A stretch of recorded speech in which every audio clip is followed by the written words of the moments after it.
Right, what time are we? Yep. Okay, we've reached 4 o'clock on Friday afternoon. Thank you so much for joining me today. I'm Frazana from SF Digital, and I'm presenting today about the fortune is in the follow-up. So I hope you're going to enjoy this little presentation I've got ready for you. And just a quick touch base. Last week's topic was all about planning for 2021. Please don't think that what I'm covering today is a disjointed jump to something completely different. Actually, if you think about it, you're going to realize that the things that I'm going to touch on today are actually very, very connected to planning for 2021, because it's all about leaving money on the table, and it's going to be about just seeing how things that we do out of habit and sometimes out of fear, actually, if we were to just take them on board and get on with it, we're actually helping our planning for our businesses in a slightly different context. So the fortune is in the follow-up. What do I actually mean by that? If you were thinking that this is all going to be about making a little list and making some phone calls, you're wrong. Today is not about that. There's going to be a little bit about that in terms of organizing yourself, but the reality I'd like to share with you is our backstory of where we started the business in 2002, and why following up leads and inquiries was so important to the business that we are today, 18 years on.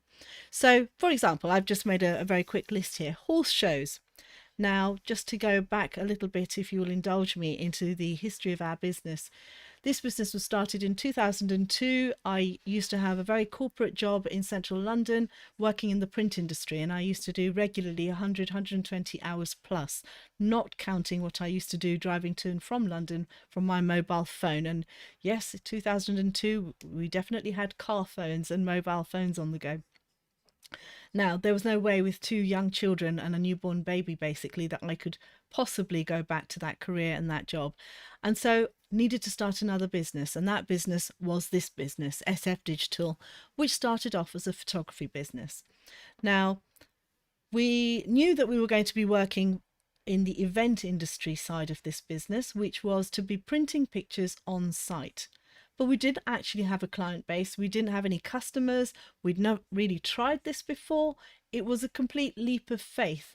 And dare I say it, there wasn't a plan B. The plan A and the plan B was to survive and thrive. This has always been our drive behind this business, that we weren't going to go back to a day job. There wasn't a day job. This was it. And when you've got two young babies and a mortgage and all those other responsibilities, we had to make it. There was no failure. Failure was not an option. So, horse shows. Well, how did they come about? Now, Zara and I know nothing about horses. We do now. And I'll be honest with you, being two Asians rocking up at horse shows, we were a bit of a novelty. You don't see too many of us at horse shows. And we would get these funny looks. Who are these two that have turned up to take pictures at horse shows and printing them on site, which was revolutionary going back to 2002. It came about because we were looking for opportunities of who would want to have some pictures on site. Didn't even occur to us to go to a horse show or a showground, and somebody suggested, why don't you go up the road, there is this horse place. Now, we'd never heard of this place. It was literally 7 minutes drive, if that, from our home. But off we went on a very cold afternoon. It would have been early October, mid-October, and off we went to find this horse place that was supposed to be, as I say, 7 minutes drive away from home. We actually ended up, without knowing it at the time, there was probably some fate or destiny in there, almost in the town that we now live in, which is a good 40 minutes away from our previous town, and we could not find this horse place. And we thought, okay, that's fine. Now, we could have left it at that and given up and decided, well, I don't know what that was all about. We're not going to do it. But then we set off the next afternoon again. So it's got to be here somewhere. We've got to find this place. What we didn't know when we did turn up and had the conversation and presented this package of, we can turn up, take pictures, print them on site for you. What we didn't realise is that actually that particular venue is one of the biggest and most well-known venues for horse riding, show jumping and dressage for the area. And it was just through innovation and creativity, and just by being bold enough to follow up the lead we were given and turning up and showing some perseverance, that we actually reshaped our whole business. Because from that one show, we went on to become their in-house supplier for all their shows. But of course, every week as people saw us, we would get inquiries from other horse show organizers saying, love what you do. Could you come and do our show, please? And from there, we went on to develop our business to having, I think at one point we had 10, maybe 11 photographers out every weekend, Saturday and Sunday, sometimes midweek as well, covering off horse shows. And as I say, from knowing nothing about horses, horse photography and what people were looking for, we managed to build a whole team around servicing that particular niche industry. And I've mentioned this before. I think if I was to look back and start digging around, I will probably find that we were the innovators of what is taken for granted right now, which is pictures being printed on site. We were also the innovators, I suspect, if I was to dig around, in taking galleries online for people to look at their pictures and order them online after the event. And that all came from our business. Similarly, with dinner dances, we had no idea that probably about 45 minutes away from our home, another area called Wembley, which has a very large Asian community, that there was this whole concept of dinner dances where you get a gorgeous Asian meal, and there was a bit of Bollywood music, bit of English music, and very family friendly, great environment. People come and enjoy themselves and enjoy the evening. Goes on till sometimes 12, 1, 2 o'clock in the morning. We had no idea that there was this whole underworld of this kind of event going on. And somebody just mentioned, why don't you turn up at these dinner dances and see if there's anything there at such and such venue? And off we went. So again, following up on that lead led us to cornering the dinner dance market of printing on site. And from there, we went on to do other events, Freemasons events, birthdays, parties in general, Christmas parties, all geared up around the event photography industry. And indeed, I haven't listed it here. The very first job we did was for Build-A-Bear Factory. In those days, it was known as the Bear Factory, where we were printing pictures on site, and our local shopping centre had never seen anything like it. Queues around the columns of people wanting a picture with a teddy bear.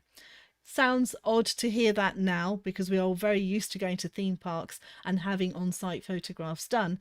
But going back that many years, this really was the cutting edge of digital technology, both in terms of photography and print equipment, that we were utilizing in our very, very new fledgling business. And it really was, as I say, started to support our family. And rather than being caught up in all the things of what we can't was just never on the table. It was never a discussion. Here is a challenge, and this was our way of solving that challenge and finding a solution. And we come to Santa's Grotto. So I just referred to the Build-A-Bear job. What I didn't know is that the centre managers for that shopping centre, which was in our hometown, literally 3-4 minutes walk away from our front door, I was being observed basically from the upper deck of the shopping mall, the second floor. And I had a phone call. No, I think they came down and said, oh, here's our card. Could you please give us a call when you're done here, with the centre managers. Now, again, that my business at that stage was literally 4 days old. This was my first ever job. I'd just been observed by the centre managers of a big shopping centre, very, very well known in the region. And I've got the centre manager wanting to speak to me about the Santa's Grotto. Now, I went home and I told my husband, I said, oh, I've got this card. I need to ring this lady. You've got to remember that I did not come from a retail background or a selling background. I came from a production background and very corporate and very industry led. So this was all very, very new territory to me. And I could have become frightened by that. I could have become fearful, that a little bit of imposter syndrome. Who am I to be approached by the centre managers to take on this job? But of course, indeed, I did, of course, follow that up. And what, again, I didn't know from that simple task of following up on that lead and that inquiry is that indeed the following Christmas, obviously we were in October, the current year was not in question. The following year, we were indeed 5 weeks grotto photographers. It was an incredible experience. It was extremely hard work, but the rewards were just as big as the amount of work that we put in. And to this day, I think that time period still is certainly one of our highest earning periods. But boy, did we put some hours in. I mean, that's a lot of smiling at other people's children. And I would not allow myself to compromise on the quality of the images that we put out. We've all been to Santa's grottos where a child is plonked on a seat, probably terrified, and it doesn't matter whether they're looking away or whatever. Click, the camera's been done. Sometimes they're automated nowadays anyway, and that's your lot. You come out of the queue and that's what you're going to get. I would make sure within the time constraints of roughly, I had 90 seconds to get someone in, have the elf chat, have the Santa chat, be nice to them, get the picture done, get them out. Because if you imagine, the queues are quite long, so you need to keep that production line going. Some days towards the end, towards Christmas, I was working from 8 a.m. to potentially 8 p.m. with virtually no break.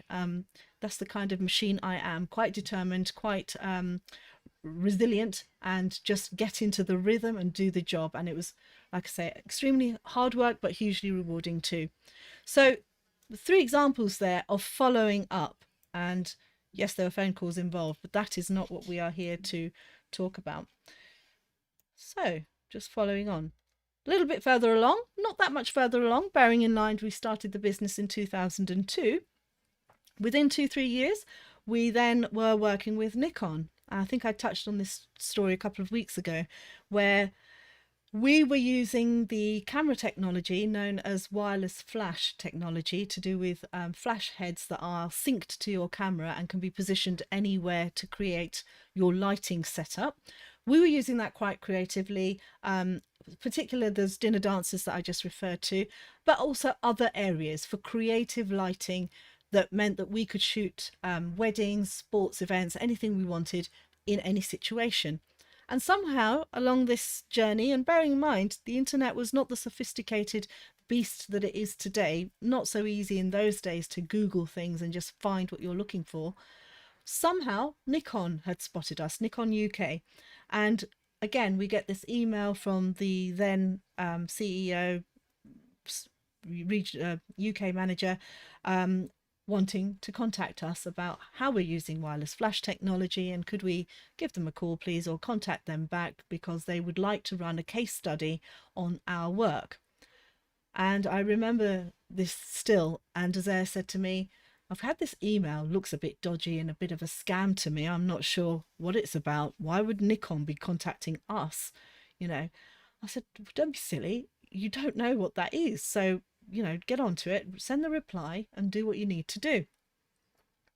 And incidentally, just of course, the assumption is that it couldn't possibly have been a woman that started a photography business, especially going back 18 odd years. Of course, the email was addressed to, the man of the business. It's probably a little bit changed now, but I was certainly a little bit of a novelty 20 years ago. And sure enough, Nikon indeed wanted to speak to us about running a case study. In fact, they ended up running, I think, a short series of 3 or 4 applications of wireless flash technology. We then got involved with Nikon running workshops for photographers. We demonstrated how to use the technology for horse shows, for example. We ran dedicated professional workshops just for equestrian photographers. Some would say, well, why would you share with other photographers your knowledge, your skill, and show them how to do it because they're going to steal your business? Quite the opposite. When you are the expert in what you do, you are the leader. People start to look at you for inspiration, and you are able to share that knowledge. And I'm a great believer that there is enough in this world and in this universe for all of us to have what is truly ours. Nobody can take that away from you. If it's destined to come to you, it will come to you. And no amount of copying is going to get that person to catch up with where you are. So we have always believed in sharing our knowledge very, very freely. We often do. In fact, we're doing it right now. We're sharing our knowledge on a daily basis through our YouTube lives and the other platforms now. And that is to us as important about what we do in our business, the ethos of sharing, as it is to actually have our service clients that we are looking after. Also along this time frame is when we, through our work with Nikon, Apple Store, I didn't touch on that we started to present through Apple Store because they liked what we were doing with Nikon. We were involved with marketing seminars, photography seminars, creative imagery work. Again, that ties in very well with Apple because their equipment, which I am surrounded by, is very, very power hungry for image work. So using Photoshop and other software where you're pushing through lots of images, which of course we were as photographers, just connected so well with the business model for Apple, where they are trying to reach those kind of creative individuals. And through that work, we were then able to work in places like Borneo, Italy, and of course many places in the UK. Now, there was a particular wedding that we did in Borneo.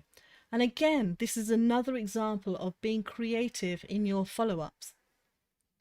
So that particular wedding started off with a conversation with the couple that we think we'd like you to do our UK wedding reception. This was a mixed marriage. The young lady was from Borneo herself, her family were from there, but they lived here and they met and married here. Well, they met, they had a ceremony here, but their actual wedding was in Borneo. And during the course of that consult, it became clear that obviously their big function was going to be in Borneo. And so, of course, as I suggested to them that if you're relying on photographers abroad, you don't have quite the same rapport that we are having right now by this conversation, because the time differences and actually turning up for your wedding ceremony hasn't allowed for you to have that kind of conversation and actually streamline what you actually want. You also don't have any control on the quality of the images.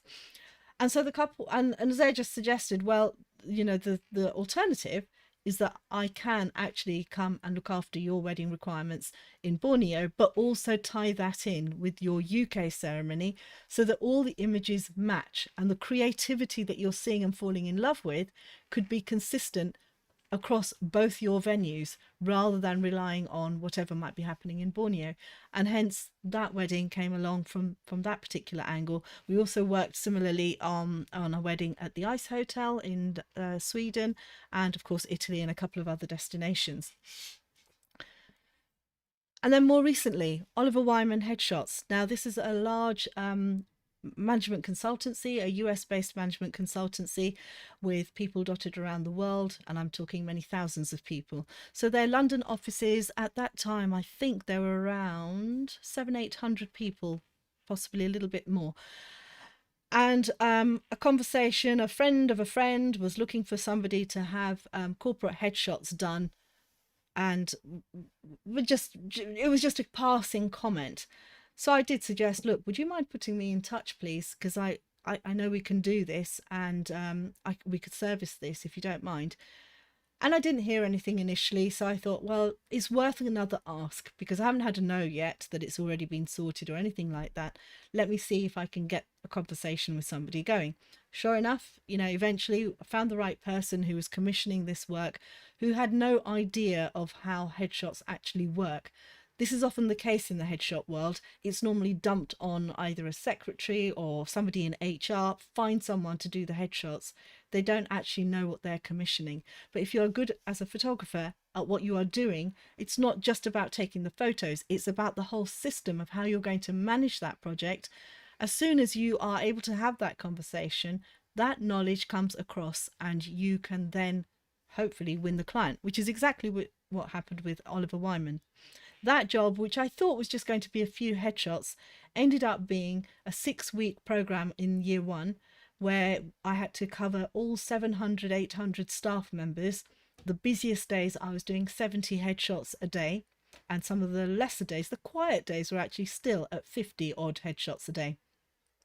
I had a 5-minute turnaround. I had to make sure that that person came in, sat down, straightened their tie, sorted out their hair, cleaned their glasses, got the angle of the shoulders just right so that every single headshot, when viewed together on their website or promotional material, etc., had the consistency of light, position, shape of the image. We didn't want to be some zoomed in, some zoomed out, inconsistency. So the whole brand for the business had to be consistent. But of course, you're working with 700 plus individuals who all look different, of course. So that requires concentration, again, resilience, and just the word's gone out of my head, just the competence in making sure that not only are you technically shooting the images correctly, because there's no reshooting these, but you are also managing the brand for that business. And this is long before the fashionable word that I'm sure you are all seeing on your threads of, oh, I went to see a brand photographer, or I went to see, I'm getting my branding done. I keep seeing that on my feed, and it's like, branding is not just about your photography. Branding is a whole different game, and maybe one day I'll talk about that, what branding really means, bring in my print knowledge and obviously where we are now as a digital marketing agency. Again, follow-ups for portrait shoots, similarly. Now, when somebody makes an inquiry to have a portrait session done, it doesn't mean that they're naturally going to convert immediately. It boiled down to great communication and tracking the information. If somebody says call back in 3 weeks' time, you do that. You call in 3 weeks' time, not in 2 weeks, not in 4 weeks, in 3 weeks, as they asked you to do so. You may still get a maybe, but that doesn't matter. They still need to be tracked, because a maybe's only a maybe unless it becomes a no. Then you need to stop ringing them. So it's really important that you are able to convert your prospects into conversions for your business through great follow-ups. I'm going to give you the example of Emily, who works for us now. And I've given it exclamation mark because it looks a bit random to just put the word Emily up there. So the story there, this time last year, last November, and it would have been October, November 2019, Emily worked for a particular business not too far away from us, and her role, a little bit like I just mentioned, was to find a photographer to do some headshots. I think it was about 2025. And she sent an email, as we often used to get in the days of photography, looking for a headshot photographer. And I needed to speak to her first because I needed to get some more information, and asked her the questions that I needed to then put in a proposal to her. Now, at the time of the inquiry, this is all quite urgent. They needed this to happen. It was going to all happen quite quickly.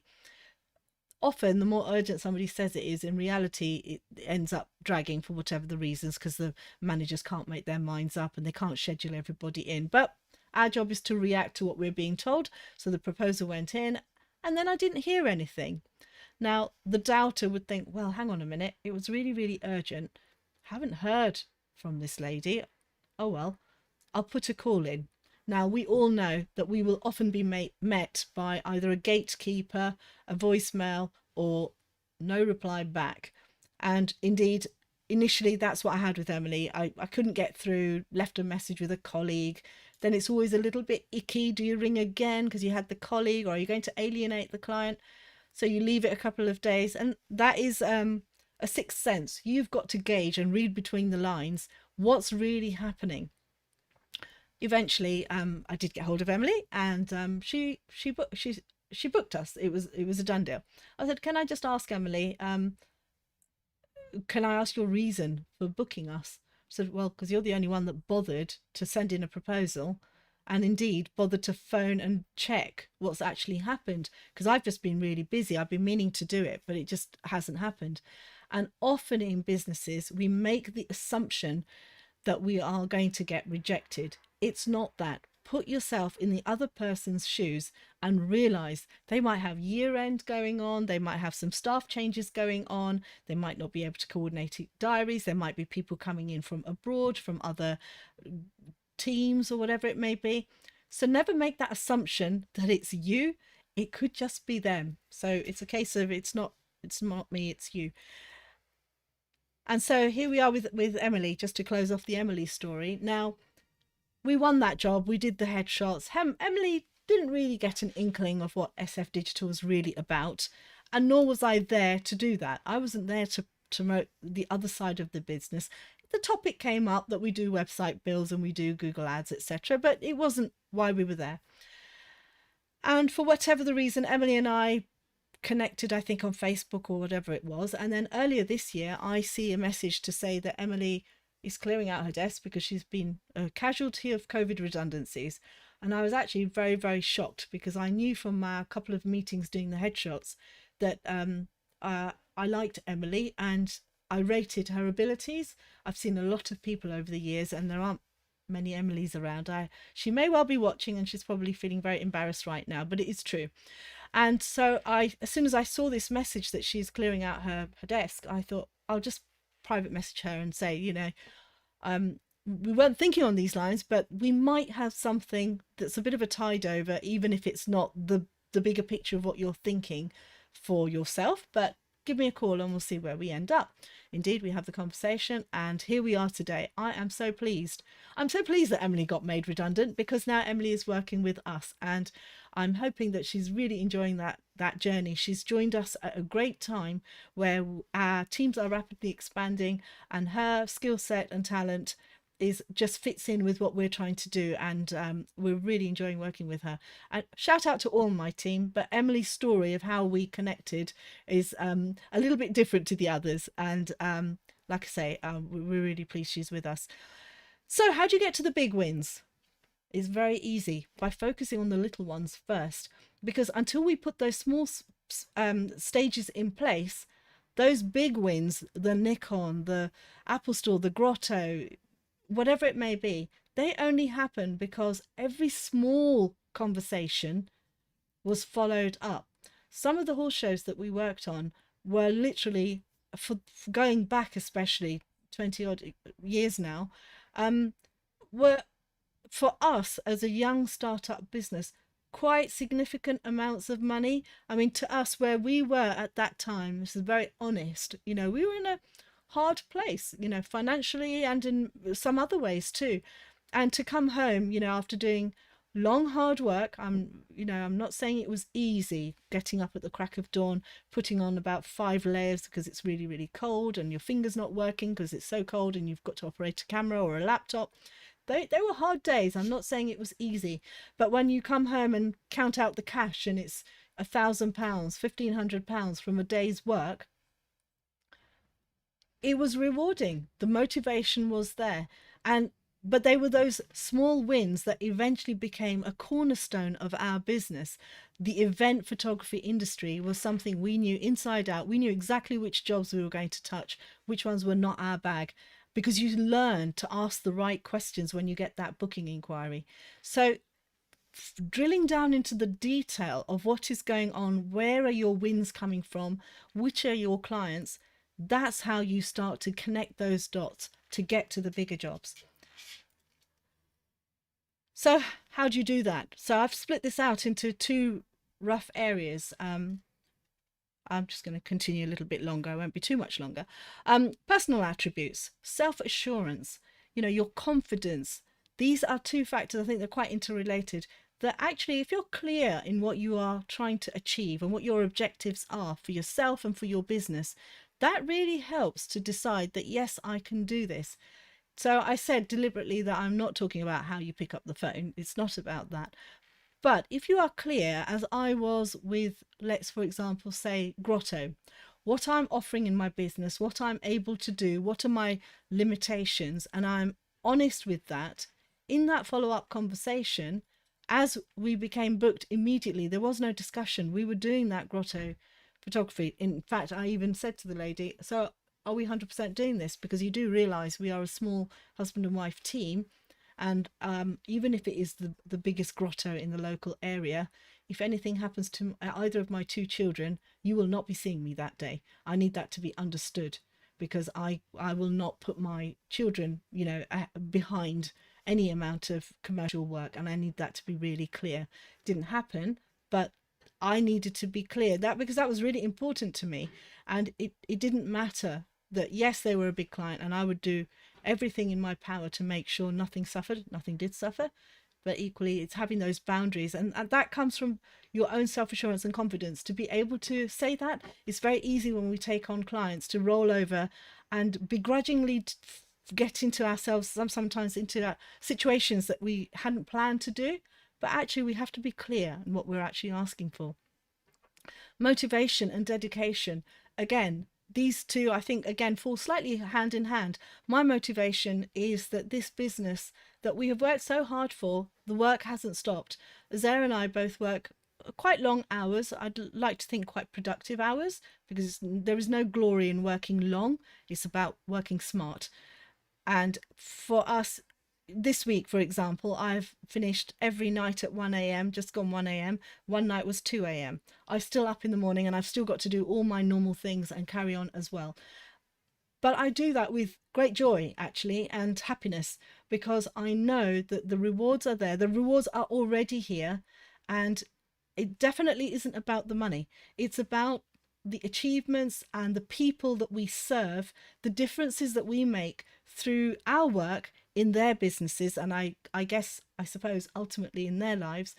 That is the motivation, and that's why the dedication in doing our work, doing it well to the best of our abilities consistently, is so important to us. Business skills. So to split away from your motivation and what actually makes you tick, you do need to be super organized.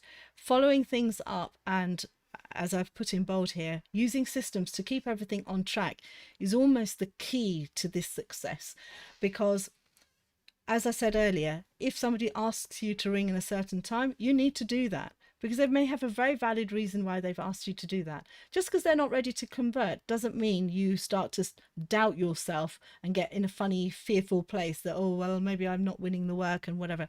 Just, like I say, a maybe is a maybe until it becomes a no. That's the point where you need to stop. Keep your promises. If you said you were going to ring, follow up, send a proposal, whatever it may be, do so. Because actually we sometimes fall into the trap that we are so busy trying to win the sale. The minute they convert, sometimes our customer care can go a little bit, take a little bit of a dip. And actually that is the time when you really need to nurture your client or your customer.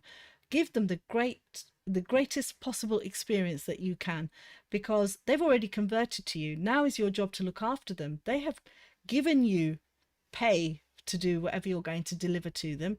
Now it's your duty to respect that and give the very, very best that you possibly can. And what happens if you mess up? Well, if you do, own it. So a small mess up on my part today. I was a little bit over ambitious. I knew I had an appointment at 11:30 that got moved into the middle of the day. I also, of course, go live at this time, and I had a client that I wanted to present to today, and I thought I'll book it in for Friday. And then, of course, this morning I thought there's no way that's going to happen. So two of the things couldn't move. Unfortunately, the client had to move. So own it. First thing in the morning, got onto him, explained what has happened. I said, I was just a little bit ambitious with the timings today. Would you at all mind if I can move you to Monday? Is that going to be a problem? Please just let me know. Not a problem at all. Now, I could have been, getting worried and annoyed and procrastinating and putting it off and trying to look for a series of excuses. Forget all of that. Just be honest. And it was totally understandable. He was absolutely fine. He said, you know what, actually doesn't suit me the time you're suggesting. Can I move it even later? Of course, not a problem. So, if you do mess up for whatever the reason it may be, take ownership and take responsibility, because your client and your customer will have a far more respect for you if you're honest with what has happened, rather than you trying to make more of a mess of something that's already a little bit wobbly. And for the follow-ups, feel the fear and do it anyway, because the fortune is in the follow-up. And this is what I've been trying to hammer today, that yes, don't feel fearful of what the outcome would be. Don't second guess why somebody has or has not done something to call you back. Just carry on and just keep that as part of your system. So I hope you found that interesting today. We do have an exciting announcement coming up. There are two exciting announcements actually, but I'm not going to share those with you just yet. You're going to have to keep joining me on a Friday afternoon to see what those are all about. But be rest assured that they are going to be helping businesses, hopefully like you that has joined me today, and we can hopefully support you. So I've just got hold of another device just to see if there's anything I need to pick up on. So bear with me while I just scroll through these. Thank you, Mike, for joining us today. And Renata, thank you, Renata, for joining me today. And who else have we got? Oh, we've got Amravati Fashions. Follow up for lead versus follow up for new customer, follow up for old customer. Right. Yes, absolutely, Amravati. You are so right. Prospects versus new customer versus older customers. I'll give you a very quick example because we're slightly overrun today. So I'll go back to our photography days. So for example, let's say I met a family at a school fair. That was one of the places where I would often stand and meet families. Now, at that point, they haven't become my customer. So yes, my job is to see if they've won a raffle prize or whether they're entitled to come to a free photo shoot. If that's not the case and they're expressed an interest to come and join me, then I need to make contact with them either by email or phone call. I won't hear from them because having a photo shoot, that's not a necessity. It's not going to the supermarket to buy food to put on the table. It's something you've been meaning to do and you'll get round to it when you feel like it. So I will inevitably have to ring them again. They haven't converted yet. But as soon as they did convert, when that time would come, down to me now to really look after them. In fact, I still have them here. We had a version of this, for example. This would go out, a little postcard with a thank you on it. We would write a little handwritten message to thank them for their custom. Really looking forward to seeing you at the shoot, and just get them warm to what we're all about. That postcard, and in fact that used to go to all our clients, whether it was our B2B business to business customers or whether it was our B2C customers, they would all get this in the post. Every job converted was, for us, very, very important, still is. And so they were already beginning to feel warm. By the time they came to the studio for their actual shoot, they would have had a couple of emails from us, looking forward to seeing you, the details of where to come to, the process of what would happen at their photo shoot. I would get to know all their children's names, their ages, which school they went to, so that I had conversation piece when they came in. I would also already know, is there a child particularly shy? Is one of the children autistic? Does one not want to meet your eye? I would know from when they walked through the door what I would have to be dealing with, and I would gauge my behavior according to what would, the family situation that was coming in. But what happened afterwards as they become an old customer?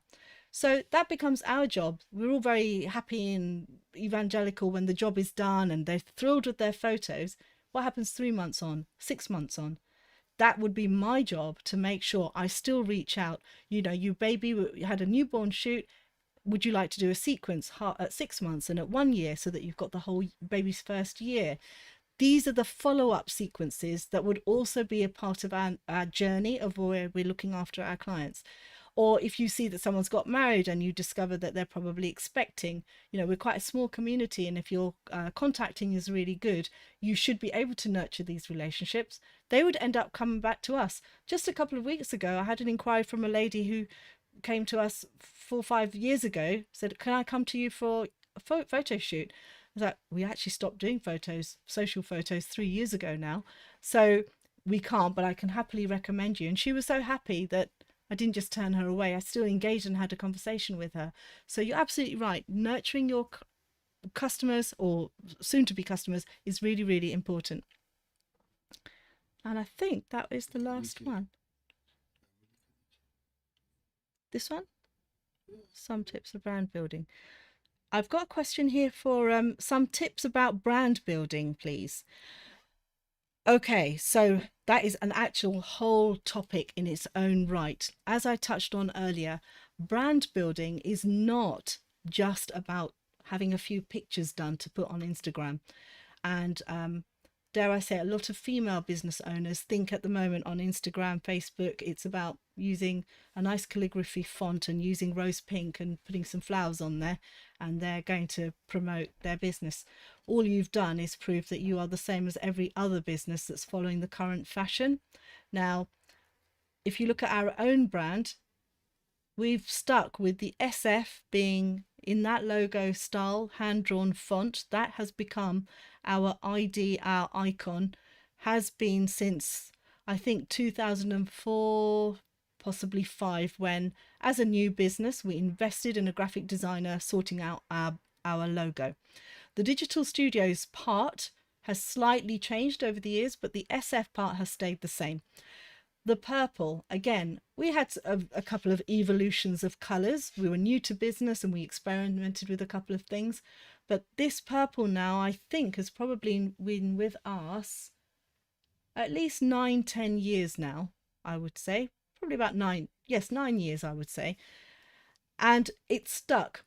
And Zara and I have had discussion, do we want to change it? And we've decided we're not. This is staying. This has become our brand color. Our headshots, our image work, that is also part of our brand. Our content on our website, how we present that content, the language that we use, that is part of our brand. And us being here and sharing our knowledge with you, and I'm so grateful that you do, join us and ask these questions. That also is part of our brand. And like I say, I think I will do a whole session on brands and brand building, communication, your email funnels, your marketing. That is your brand. It is not just pretty pictures. So I hope that's given you some food for thought as to what brand is actually all about. And like I say, more than happy to answer any other questions on that one in the future, but I will make a point of adding that one to my list because I think there was a lot of confusion with the buzzword brand. And I went to a brand coach, brand trainer, whatever it might be, and people don't actually understand what a brand actually is. It's far more than imagery. So with that, I shall ask for your leave. Thank you so much for joining me today. I hope you found it interesting and inspired you to just think a little bit more about how your follow-ups can have a huge influence on the outcome of your successes in your business. And I hope that you will consider, as you sit down now, I'm sure you are looking at 2021 and how you're going to do things differently. It's not always about doing things differently. It's about doing what you're already doing, but do it better and improve on your processes, and you'll probably get the rewards. So thank you so much once again. I do hope you will join me again next week. And until then, goodbye.